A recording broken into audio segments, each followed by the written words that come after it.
Hit you with another one of them old phenomenal shit.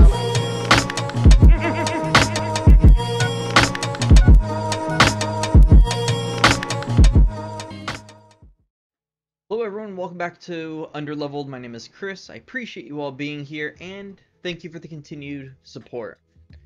Just a quick reminder, we're like 9 subscribers away, at least at this point, from our 3rd giveaway. So be sure to like, subscribe, ring the notification bell if you want to continue supporting the channel and continue having us give you guys free stuff. With that being said, let's get into this video.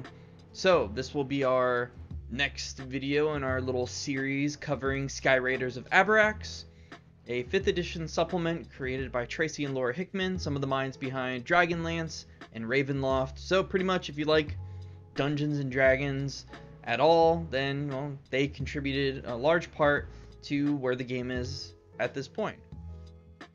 So we're gonna get right into it because I need to do holiday stuff. So as Tracy and Lore Hickman mentioned in an interview, they want to try and keep the outside world of Abarax a mystery. Well, the world is Undrlvld.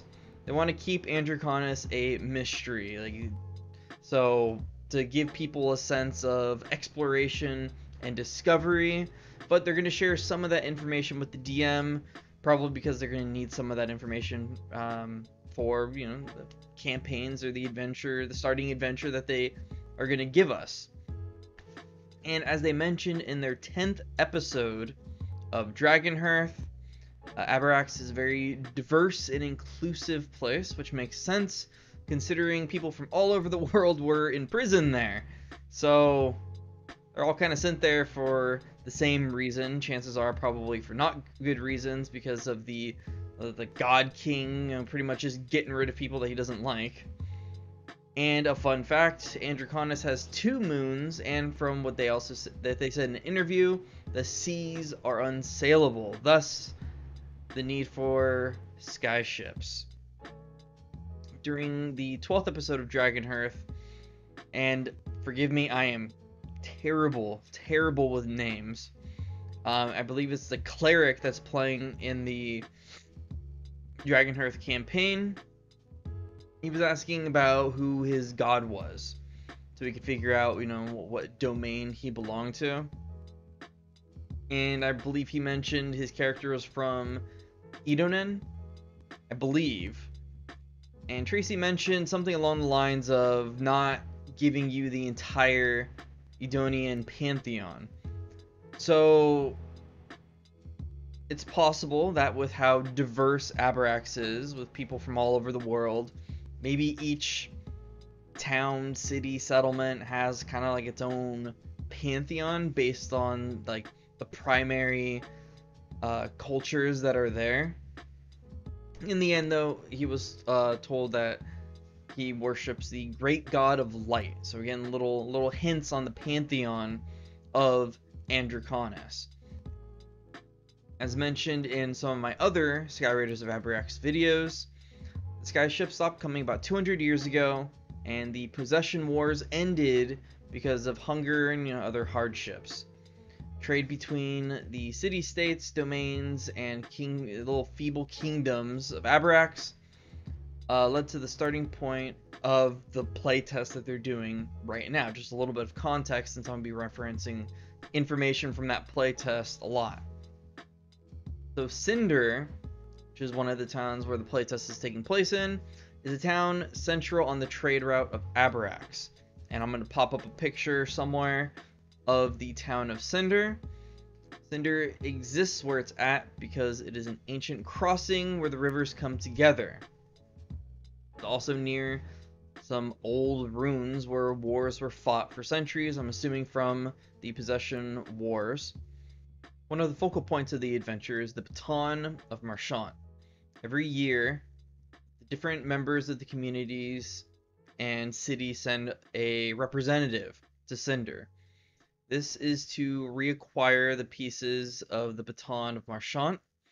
As long as the representatives return with that piece of the baton, then everyone knows peace will be maintained until the start of the next season. So it's very ritualistic type thing. Got to get those pieces back, or people are going to assume that war is going to be starting again on Abarax. Now, some more information about what you can kind of find in the city of Cinder.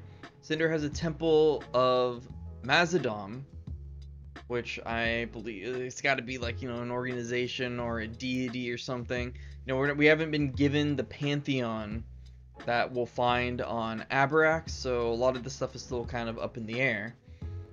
And if I haven't mentioned before, these earlier episodes of Dragonhearth, involving the playtest of Skyraiders of Abarax, didn't have the best audio quality, and my hearing is pretty bad.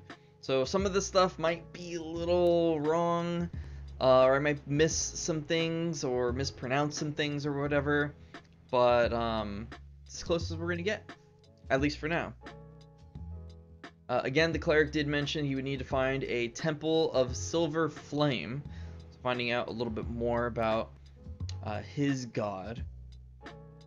And so we have, we already have a few references to the deities of this world. I'm going to stay on top of that, and I'll let you guys know once I find out more. And another fun fact, the Sylph engine of the aeroships harness the Sylph magical substance. It's extremely rare, and apparently there is a deep dark secret revolved around that substance, something for us to discover as we're playing through this adventure.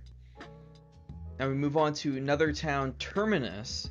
It's more of a cursed rune than anything else at this point, and the bridge near Terminus is a legendary structure, as they said. It is the Undrlvld Bridge, the southern bridge into the city, also known as the Blood Bridge. And in ancient times, it's where prisoners were transported to the many prisons around Abarax. So that was the way out of town that they took the prisoners. By the keepers, of course. During the Possession War, it was a place of much siege. North of the city is a place called the Deadlands, which they haven't explored yet, but I'm hoping that they do kind of cross over there. And Sylph Quay, beyond the Blood Bridge, is a round structure, the biggest structure in Terminus. So in the game right now, they're trying to get the baton of Marchant. Get it, they need to find a harp and return it to a thieves guild that apparently stole the baton. While looking for it in Terminus, the group stumbled upon a group of people in the ruins. Long story short, they found themselves in front of some people who were chanting and whatnot. It is possible there is some kind of cult of religion revolved around the arrow ships and or the Sylph engine. And in this case, at least, it seemed that the focus of this worship was on the harpist, which is essentially someone who works directly with the engine of the arrow ship. I can get more details on that in some of my other Skyraiders videos. Those people were speaking apparently like the language of the keepers, which I don't know if the keepers themselves had their own language or if the keepers in general kind of had like language from where they were from. But regardless, that's all we have so far. Since I finished these notes, there was like 2 other Dragonhearth videos. There was some interesting things that happened in those episodes, so I would encourage you, if you want to watch some good D&D content, to go to Tracy Hickman's YouTube channel and check out the Dragonhearth episodes. But there wasn't really anything I felt that needed to be included in this yet. Like, they did find kind of like I think it's pretty much confirmed at this point that the harp they're looking for is an aspect of an arrow ship. So they're getting closer to potentially building their own arrow ship. I feel like a lot of stuff's going to unfold after this leg of their journey.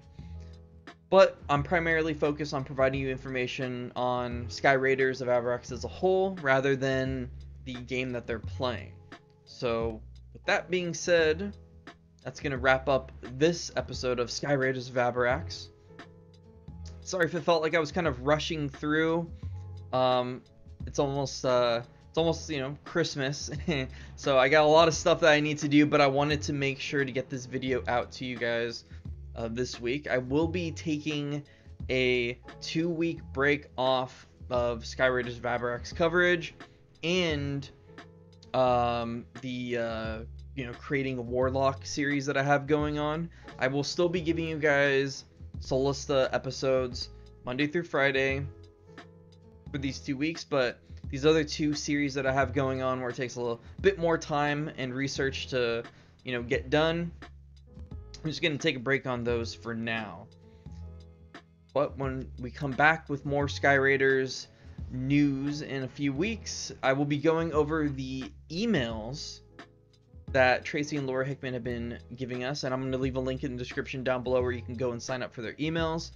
It's really great. They give you guys updates on the project, and they give you a bit more detail on things that they don't put anywhere else. So I'm going to be going over those in the next episode. That being said, have yourselves a good day, have yourselves a great holiday, and I'll see you guys in the next one.